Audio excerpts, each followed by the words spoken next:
मकान को रिनोवेट करवाया है? रिनोवेट करवाया है? कब करवाया? 4 साल पहले। क्यों करवाया रेनोवेट? रेनोवेट क्यों करवाया? कुछ नयापन लाने के लिए, ताकि पुरानी जितनी भी ऐसी चीज जो पसंद के नहीं है उनको हम दूर करें। यही होता है ना सर? हाँ? जैसे हम पुराने कपड़ों को हटा देते हैं, नए कपड़े पहन लेते हैं, ये भी होता है। जैसे बाल जब बढ़ जाता है तो हम बार्बर के पास जाते हैं और अपने बालों की कटिंग करवाते हैं। जैसे हम हर दिन अपने अंदर सुंदरता और नयापन लाने की कोशिश में लगे रहते हैं, ठीक वैसे ही अपने काम को धार दीजिए। अपने काम में पैनापन और नयापन लाइए। अपने काम को आप अपने वर्किंग स्टाइल को रेनोवेट कीजिए। ठीक है? बड़ा ही गहरा सा शब्द है। शब्द तो हल्का ही है, 1 2 3 4 5 6 7 8 लेटर्स का बना हुआ रेनोवेट। हाँ? लेकिन इसके मायने बहुत दूर तक है। इसके मायने बहुत दूर तक है। और ये रेनोवेट शब्द पे ही आज हम चर्चा करेंगे। मुझे मकान का रेनोवेशन की बात नहीं करनी है, मुझे आपके वर्किंग स्टाइल के रेनोवेशन की बात करनी है। कोई आदमी शुक्ला जी के पास आता है या चंद्रपाल के पास आता है, कोई अपने निजी, मैं नाम बोल रहा हूँ तो ये मत सोचिएगा मैं पर्सनल आप पे कोट कर रहा हूँ, उसको निजी पे निज पे मत लीजिएगा, ये उदाहरण दे रहा हूँ। या मेरे ही पास आता है, वह आदमी बड़ी उम्मीदों के साथ आपके पास आता है, वह आदमी बड़ी ही उम्मीदों के साथ आपके पास आता है, और उस समय उसकी उम्मीदों की सारी कड़ियां टूट जाती है। कैसे होता है ना ऐसा? कोई आदमी आपसे मिलने आ रहा है, अपना बात आपको कहने के लिए आ रहा है और आप पे भरोसा करके आ रहा है। वो औरों के पास भी तो जा सकता। आखिर क्या बात है कि वो अपने टीम लीडर के पास नहीं गया? आखिर क्या बात है कि वो क्वालिटी वाले के पास नहीं गया? आखिर क्या बात है कि वो एनपीडी वीडी वाले के पास नहीं गया? वो आपके पास आया क्योंकि आप उसके एचआर हैं और उसको मालूम है कि मैं अपने एचआर के पास जाऊंगा तो मेरा सॉल्यूशन हो जाएगा। तो हम कहते हैं जाओ कल आना, फिर वो कल आया। अरे आज मैं फिर फंसा रह गया, कल आना, फिर वो कल आया। आप इरिटेट यार, बार बार दिमाग खाने आ जाते हो, जाओ अपने ठेकेदार से बात करो। अगर ठेकेदार यही कहना था आपको तो आप पहले दिन ही कह देते, जाओ भैया अपने ठेकेदार से बात करो, राइट? लेकिन हमने उसको क्या किया? टाला, हमने आगे बढ़ा दिया उसको, और बाद में अपनी नाकामियों को बचाने के लिए हमने उसको झिड़कना शुरू कर दिया, हमने उसको डांटना शुरू कर दिया, हमने उस पे हमने बुरी तरीके से उसको फटकारना शुरू कर दिया। तो अपने वर्किंग स्टाइल को रेनोवेट कीजिए, चेंजिंग लाइए, एक पैनापन दीजिए और एक ओथ लीजिए। ओथ जानते हो?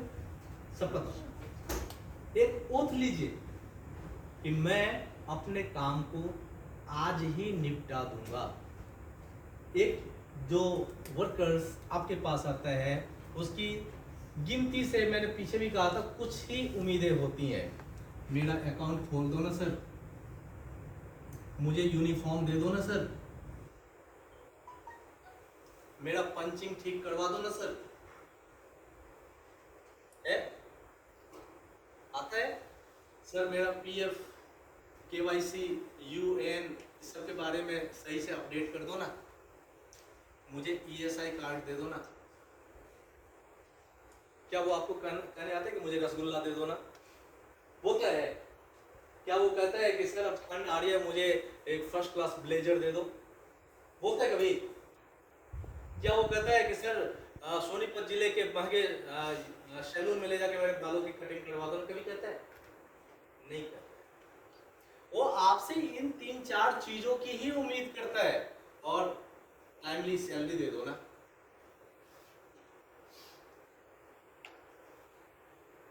इससे ज्यादा तो उम्मीद नहीं होता। सुनिए,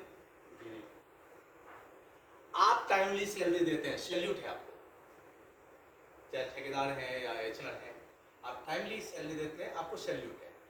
and really appreciable job done by Shukla ji, Rahul ji, Linni, Chandrapal, जो भी पेरोलिंग टीम में इन्वॉल्वमेंट है जिनकी, ठीक है, इधर चौहान जी, मोनल, XYZ जो भी है, तो अप्रिशिएबल जॉब। समय से आप अकाउंट खुलवा देते हैं, ये भी बहुत बेहतरीन काम करते हैं।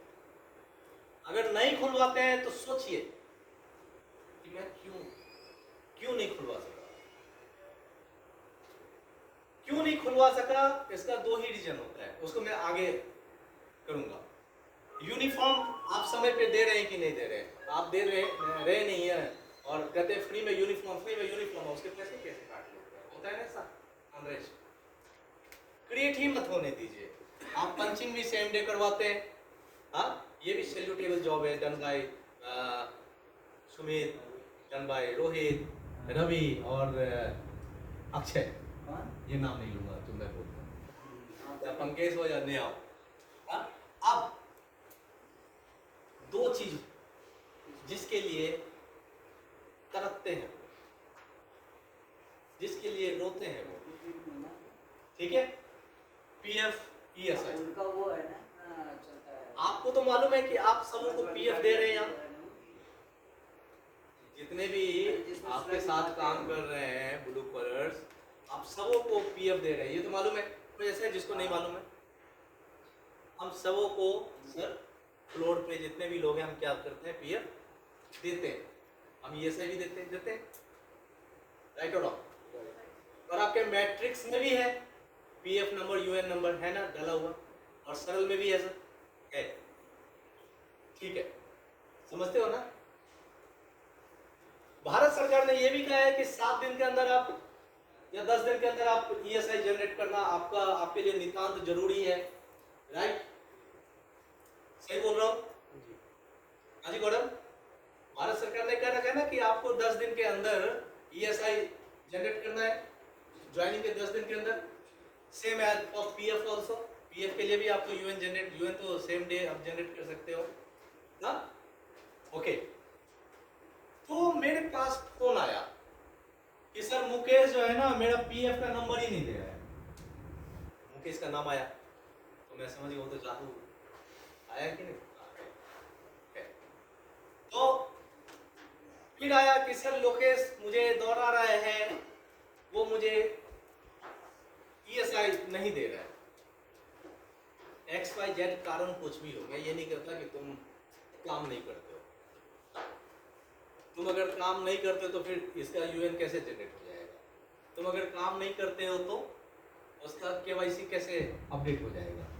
आप काम करते हो, लेकिन कल पे टालने के बजाय आज ही क्यों नहीं करते हो? ये डिले क्यों हो जाता है मालूम? क्योंकि हम सोचते हैं यार 10 दिन है ना, 10 दिन में हम जनरेट कर देंगे, उसी में डिले हो जाता है। और अंतिम समय में हमारे मैथिली में कहावत है, हड़बड़ी विवाह कनपटी सिंदूर, कि हड़बड़ी में विवाह करोगे तो मांग बीच में सिंदूर देने के बजाय कनपटी में सिंदूर डाल दोगे, ठीक है? तो उसी हड़बड़ी विवाह कनपटी सिंदूर के आधार पे जब हम देखते हैं कि मेरे पास समय नहीं, तो हम गलतियां कर देते हैं। राम अवतार बाप का नाम है, तो राम अवतार अलग अलग है, तो राम और अवतार को एक साथ जोड़ देते हैं। उसमें आपका माइंड जो है ना, जैसे तैसे काम को क्लोज करने के लिए वो ये नहीं सोचता है कि गलती हो रहा है या सही हो रहा है, और हम गलती कर देते हैं। हम सामने वाले से फोन करके पूछना तक मुनासिब नहीं समझते हैं कि मनोज कुमार आप तो रो ही नहीं रखते हैं, तो मैं सोनीपत का आपको डिस्पेंसरी कैसे दे रहा हूँ, राइट सर? सबका मोबाइल नंबर होता है उसमें, जैसा कि मैंने देखा है, या डिपार्टमेंट पता होता है कि अमुक आदमी उस डिपार्टमेंट में काम करे, शुक्ला जी तो हाँ, किसी की मुस्कुराहटों पे हो निसार, जीना इसी का नाम है। तो जिस तरीके से शुक्ला जी हम आप मुस्कुराते हैं ना, दूसरे को मुस्कुराने का मौका दीजिए, और उसके चेहरे पे जो मुस्कान रहेगी ना शुक्ला जी, आपको एक आंतरिक और आत्मिक संतुष्टि प्रदान करेगी कि आपके द्वारा किए गए काम से सामने वाला मुस्कुरा रहा है, वो सब खुश है। और आप जितना दुखी करेंगे, सामने वाला का चेहरा देखिए उतना झलना आपके चेहरे की भावनाएं बता देती हैं। आपके शरीर से निकलने वाली तरंगे आपके चेहरे की भावनाओं में परिवर्तित होती हैं, और वो भावनाएं आपके चेहरे के एक्सप्रेशंस को बदल देती हैं। तो क्यों ऐसा? तो आज आप सबों को मेरा यही कहना है, अपने अपने वर्किंग स्टाइल में को रेनोवेशन की तरफ ले जाइए, उसको रेनोवेट कीजिए।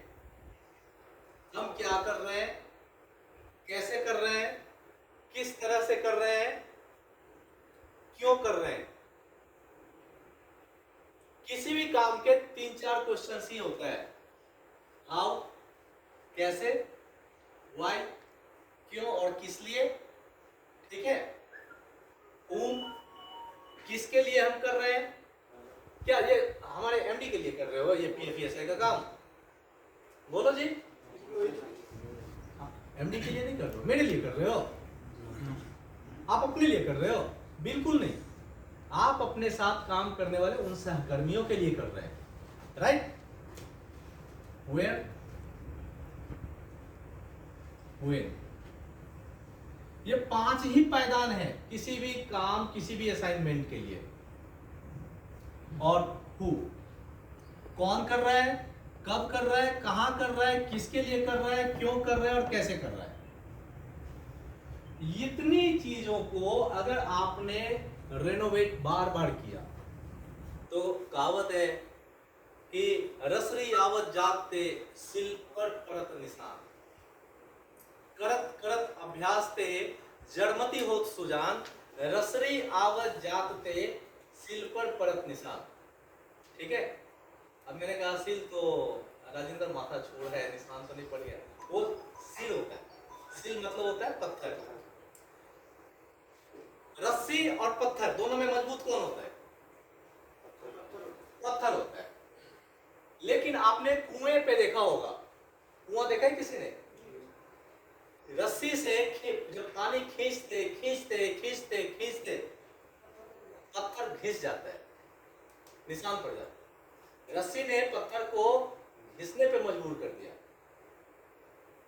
क्योंकि वो लगातार अपने काम में अनवरत लगा रहा। आप अपने काम में अनवरत लगे रहिए, कल पे मत टालिए, सेम डे क्लोज कीजिए। ठीक है, ठीक है दोस्त। अब